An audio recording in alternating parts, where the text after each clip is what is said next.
सुप्रभात बच्चों, हिंदी की ऑनलाइन क्लास में आपका स्वागत है। हाँ बच्चों, मैं आपको बसंत पुस्तक में पाठ 4 करवाने जा रही हूँ। पाठ 3 तक तो अपने हो चुके हैं, पाठ 4 करवाने जा रही हूँ। पाठ 4 का नाम क्या है? चांद से थोड़ी सी गप्पें। चांद से थोड़ी सी गप्पें। कौन मार रही है? 10-11 साल की एक बच्ची है। वो बहुत कल्पना करती है अपने मन में। और इस कविता के राइटर का नाम क्या है? शमशेर बहादुर सिंह। शमशेर बहादुर सिंह इसका राइटर का नाम है। मैं आपको कविता के बारे में वैसे ही थोड़ा सा समझा देती हूँ, फिर आपको कविता बहुत जल्दी समझ में आ जाएगी।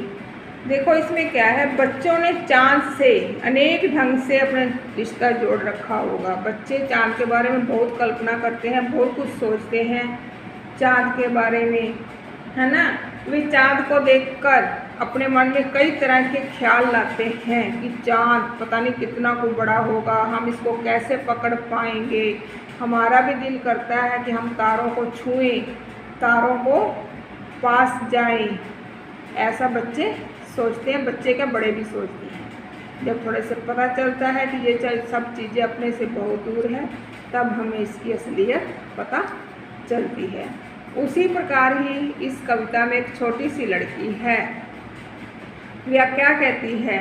वो छोटी लड़की जो है वो 10-11 साल की है। वो लड़की आकाश को चांद का वस्त्र समझती है। जो आकाश है यानी कि आसमान है, वो समझती है कि चांद ने आकाश का वस्त्र पहन रखा है जिस पर सितारे लगे हुए हैं। और वह जो सितारे लगा वस्त्र है, चांद का यह वस्त्र सभी दिशाओं में फैला हुआ है। उस वस्त्र से ही चांद हमें गोरा चिट्टा नज़र आता है, सफ़ेद नज़र आता है। लेकिन बहुत कुछ सोचने के बाद वो लड़की बाद में क्या सोचती है? वो सोचती है कि चांद को तो घटने बढ़ने की बीमारी लगी हुई है। चांद को क्या है? घटने और बढ़ने की बीमारी लगी है, जो यह ऐसी बीमारी है कि जो ठीक होने का नाम ही नहीं लेती। ये सब कल्पना वो लड़की अपने मन में कर रही है। छोटी बच्ची है, 10-11 साल की है। जो जो उसके मन में भाव आते हैं वो कहती जाती है। इस कविता को आप भी अच्छी तरह से पढ़ना, समझना, फिर आपको पता चलेगा। क्या कह रही है वो लड़की चांद से?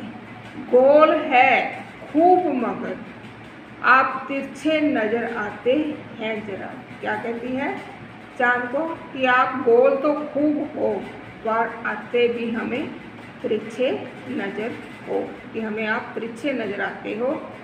आप पहने हुए हैं कुल आकाश, कुल होता है सारा।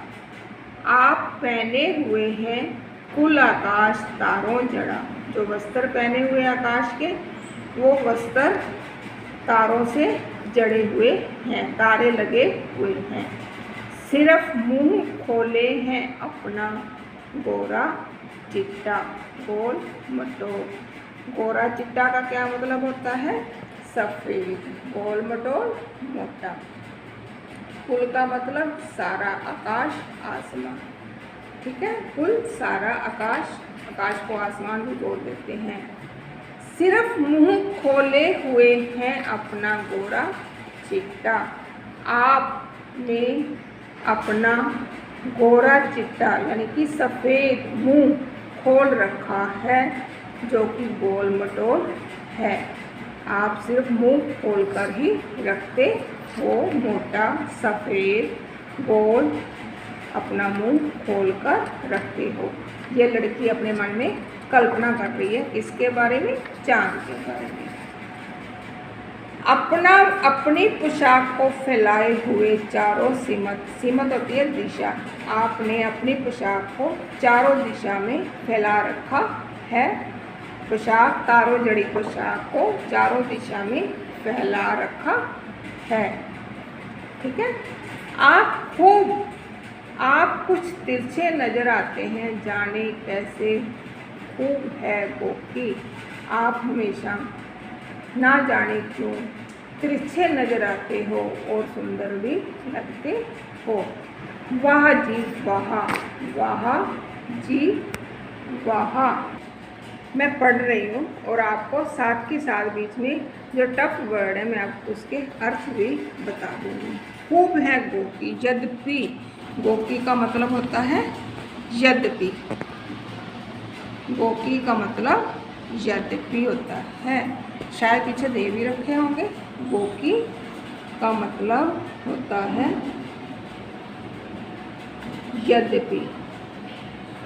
खूब हो यद्यपि, फिर भी तिरछे नजर आते हो। वाह जी वाह, हमको बुद्धू ही निरा समझा है। बुद्धू होता है बेवकूफ। बुद्धू क्या क्या होता है मतलब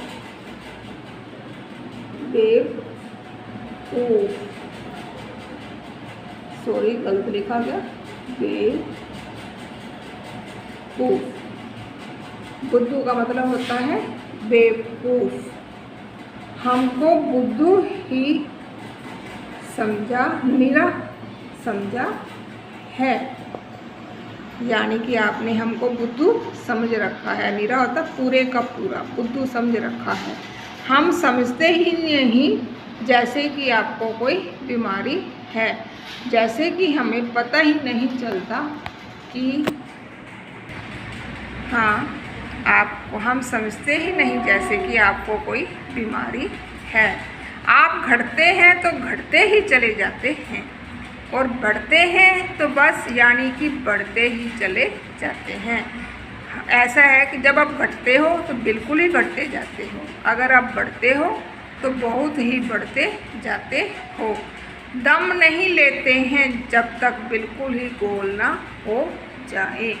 दम होता है आप तब तक सांस नहीं लेते जब तक आप पूरी तरह, दम होता है सांस। दम का मतलब होता है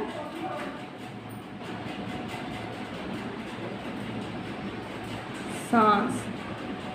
आप तब तक सांस नहीं लेते जब तक आप बिल्कुल गोल ना हो जाए। यह मर्ज आपका अच्छा ही नहीं होने में आता है। यह मर्ज होता है बीमारी। यह बीमारी जो आपको लगी हुई है, यह अच्छे होने का नाम ही नहीं लेती। ठीक है, ये कविता थी जो मैंने आपको समझा दी है। वैसे समझा देती है। लड़की चाँद को देखकर कहती है कि आप तिरछे दिखाई पड़ते हो पर आप हो बहुत खूब। तिरछे तो पड़ते हो पर आप खूब लगते हो। आपने हमें बेवकूफ़ समझ रखा है, जैसे कि हमें पता ही नहीं चलता कि आपको कोई घटने बढ़ने वाली बीमारी लगी हुई है। आप जब बढ़ते हो, जब आप बिल्कुल घटते हो तो घटते ही जाते हो, बढ़ते हो तो बिना सांस लिए बढ़ते ही जाते हो और आप हो बिल्कुल गोल मटोल। यह जो आपको घटने बढ़ने की बीमारी है, वह ठीक होने का नाम ही नहीं लेती। ये सब कल्पना कौन कर रही है? यह कल्पना एक 10-11 साल की बच्ची है जो इस कविता के माध्यम से अपने मन में चाँद के प्रति कल्पना कर रही है। ये थी आपकी कविता चाँद से थोड़ी गप्पें। ये मैंने आपको अच्छी तरह समझा दी है, टफ वर्ड लिख दिए हैं। ये देखो, ये बच्ची बैठी है और अपने मन में कल्पना कर रही है। किसको देखकर? चाँद को देखकर कल्पना ही कल्पना कर रही है कि तुमने जो वस्त्र पहना हुआ है वह तारों से जड़ा हुआ है, और दूसरा आपको घटने बढ़ने की बीमारी है जो ठीक होने का नाम ही नहीं लेती। कभी तो आप बिल्कुल घट जाते हो, कभी आप बिल्कुल गोल मटोल नज़र आने लगते हो। ठीक है, इसका काम मैं आपको नेक्स्ट वीडियो में करवाऊँगी। तब तक अच्छी तरह पढ़ना, समझना और इसके राइटर का नाम याद करना। धन्यवाद।